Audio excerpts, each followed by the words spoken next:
How do? The absolute tragedy. A tragic story, Amber Gibson. It's a young lady who hopefully is at peace now. Sadly, no longer with us.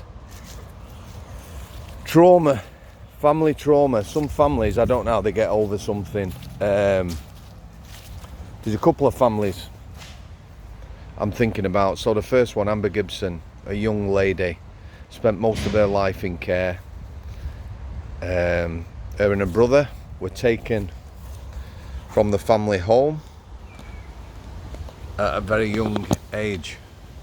I was going to say it probably saved her life, but tragically it didn't. Anyway, she was taken into care at a very young age. I think her brother was 5 and she was 3.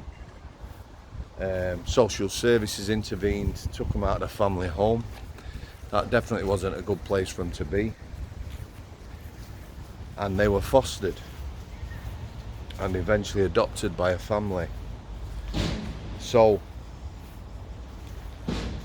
firstly, she spoke about the family that adopted her. Nothing but praise. You know, she was loved, looked after. They were really special, warm people. At some point that placement broke down. She went back into care. Whilst in care, she was raped by an absolute creature. She was part of his trial. She gave evidence and, you know, she helped put this guy away, which is a good thing. 5 months later, sadly, she will be killed by her brother. Her brother was out walking with her. He attacked her. Blunt force trauma, removed her clothing, killed her, and his intention was to rape her, rape his sister. You know, he was in a special school, as it were. He had behavioural problems. People said he was strange, talked about killing people and the like. So this poor lass, been in care most of her life, foster care, adopted, and then murdered by her brother. So that family that took those 2 small children in, you know, it must be absolutely devastating. Daughter and son, daughter no longer with them, no longer with us, and son no longer with us. He's going to be serving, hopefully, a long sentence. He's not been sentenced yet. But that's not where the tragedy ends for that poor girl. Thankfully, Stephen, this way. That's not where it ends. Somebody found Amber's body where her brother had left it. Didn't tell anyone, didn't tell the authorities. Tried to hide it away. And he did inappropriate things to the body. It was found out with DNA.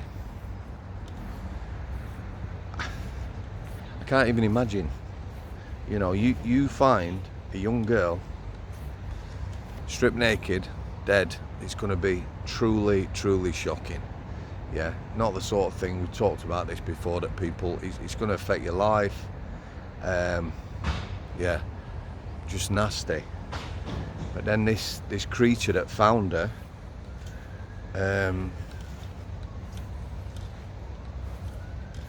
yeah, has done bad things. Now this guy, for me, obviously is sick, but he needs putting away for a good length of time, because he's going to be dangerous.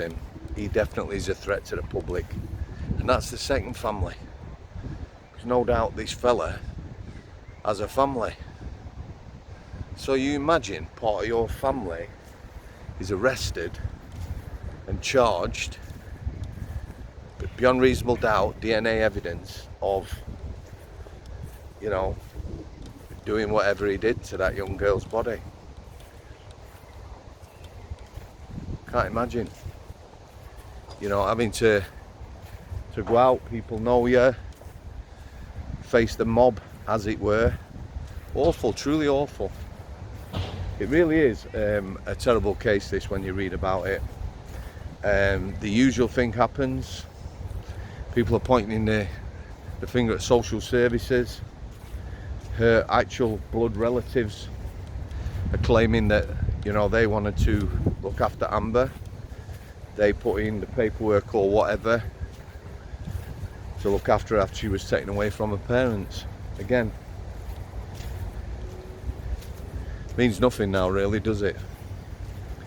So let's talk about that sick individual and other sick individuals that I came across. There is an offence that is never taken serious. There is people walking out from court. Quite a few coppers should have been convicted, you know, were accused of these offences and have gone on to commit murder and far more serious offences, serial rapists, yeah, and that's flashing.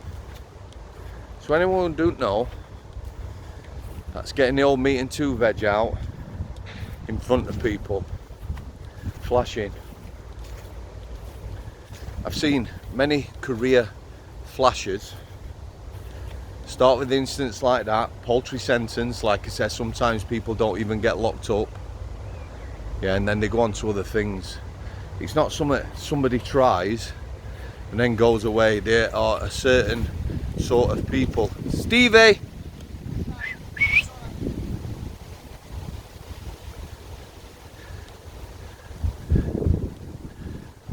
Oh, he's met another friend. There are a certain sort of people, these people.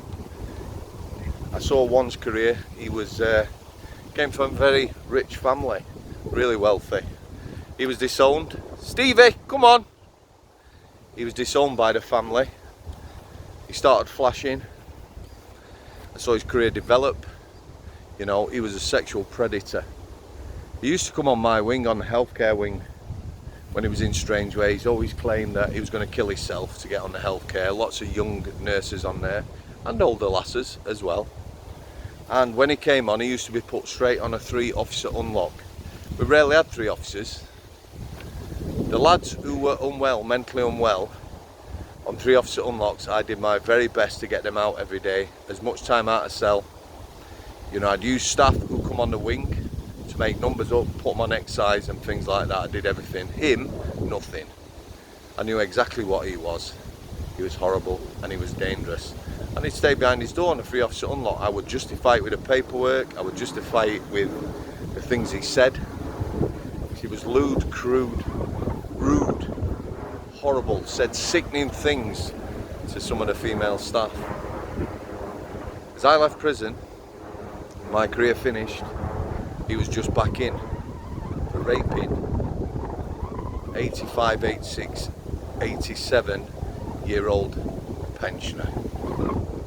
Yeah. When I first met him, I knew what he was. I knew what I was going to develop to. These people, you know, these are the people that an IPP prison sentence, indeterminate public protection, was made for. Yeah. When these sick individuals come into prison, you know, you probably get 6, 12, maybe 18 months for flashing or something similar. That should be an IPP sentence. And if you're still a risk to the public, you know, you are deemed a risk, then you don't get out. I'm just going to leave it there, guys. I will put in a pinned comment an article. It is distressing and it's very sad. To everyone who support the channel, Patreon, Buy Me a Brew, the continued support for guests and continued support for myself. As always, I'll see you.